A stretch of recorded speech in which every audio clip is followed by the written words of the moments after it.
పోతున్న ఇది ఒకనాడు వెళ్ళిపోతుంది కూడా. ఆ వెళ్ళిపోతున్నప్పుడు కూడా చూస్తున్నది మాత్రం అలాగే ఉంటుంది. అది అసలైన నేను ఆత్మ. ఆ నేను దీని నుంచి దాని మీదకి వెళ్ళింది అనుకోండి, ఆ నేనన్నాను అనుకోండి, ఆ భయమే లేదు. ఎందుకంటే అది వెళ్ళేది కాదు. వెళ్ళడానికి ఏముంది దానికి? అది స్థాణువు, అది కదలడానికి చోట్లేదు, అది వెళ్ళడానికి చోట్లేదు, అది ఎప్పుడు ఉంటుంది సత్యం. కాబట్టి ఆ నేనన్నాడు ధైర్యం వచ్చేస్తుంది. ఇది పడిపోతుందండి, పెద్ద విశేషం ఏముందంటాడు.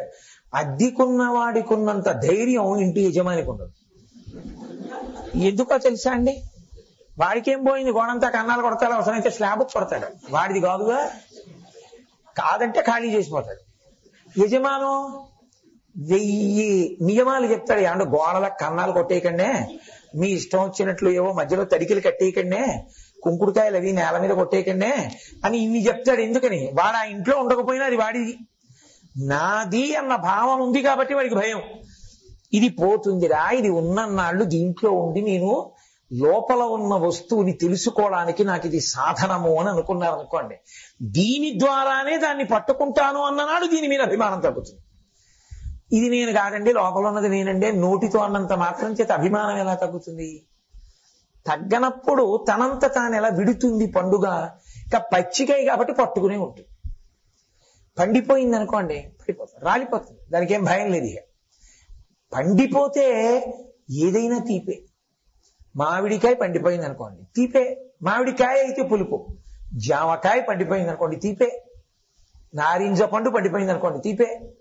బత్తాయికాయ పండిపోయింది అనుకోండి, తీపే. ఏది పండిపోయినా తీపే. ఏది పండిపోయినా ముచ్చుకుని వదులుతుంది, పండనంత కాలం పట్టుకుంటుంది. అంటే పండిపోవడము అంటే అసలు వస్తువు ఎరుకలోనికి వచ్చి దీని నుండి విడివడుట. ఆ విడివడే ప్రక్రియ దేని వలన విడుతుంది అన్నారు? దంచితే విడుతుంది. వడ్లుకి ఉన్నటువంటి ధాన్యానికి పట్టుకున్న ఊక దేనికి విడుతుంది? రోకటి పోటుకి విడుతుంది.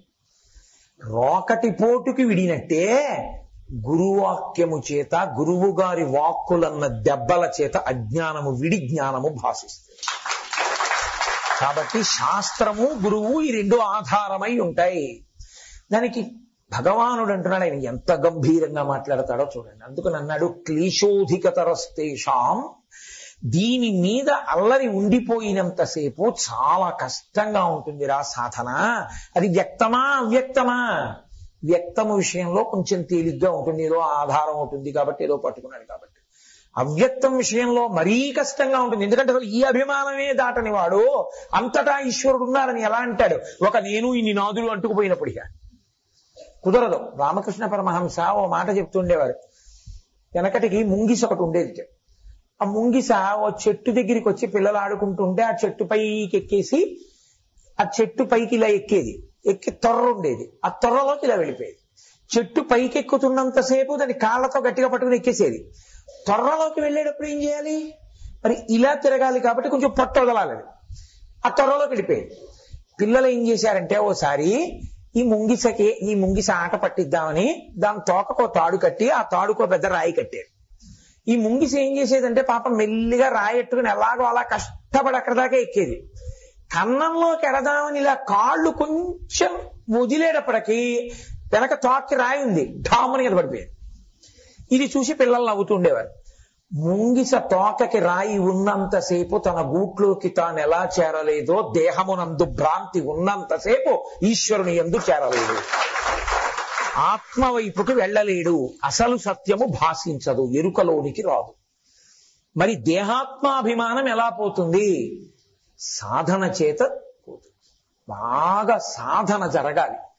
ఎంత సాధన అంటే సమస్త శాస్త్రముల యొక్క ప్రయోజనం అది, అజ్ఞానమును తీసేయడం. ఆ కోణంలో గురువాక్య శ్రవణం చేసి, శాస్త్రాన్ని బాగా అధ్యయనం చేసి, బాగా అభ్యాసం చేసి, దాని గురించి విశేషమైనటువంటి విచారణ చెయ్యడం ప్రారంభమైతే, ఆ విచారణ ప్రారంభం చేయడం చేత వచ్చేటటువంటి ఉత్తమ ఫలితమే దేహాత్మాభిమానము పోవుట. దానికి సాకారమా నిరాకారమా అని నన్ను అడిగారు అనుకోండి, సాకారము నుండి నిరాకారములోకి వెళ్ళడమే తేలిగ్గా ఉంటుంది. ఎప్పుడు నన్ను అడగడం ఏమి, గీతాచార్యుడి వాక్కైనా అంతే, గురువు గారి వాక్కైనా అంతే, వ్యాఖ్యానమైనా అంతే. సాకారమును పట్టని నిరాకారమునకు వెళ్ళడం అంత తేలిక కాదు, అసంభవము. అంతటా ఉన్నాడు ఈశ్వరుడు, సర్వత్రా ఉన్నాడు, పట్టుకో అన్నాను అనుకోండి, ఎలా పట్టుకుంటారు? ఏది మనసుకు ఆలంబనం, ఏది ఎలా పట్టుకుంటారు? మీరు పట్టుకోలేరు. వీడు ఈశ్వరుడు అన్నాను అనుకోండి, మీరు దీనికో పువ్వు వేయడం, దీనికి కాళ్ళు కలగడం తేలిక. అందులోంచి వ్యక్తమైంది సాకారము, ఆయనే, ఈయనే అన్నీ అనమన్నాను అనుకోండి, తేలిక.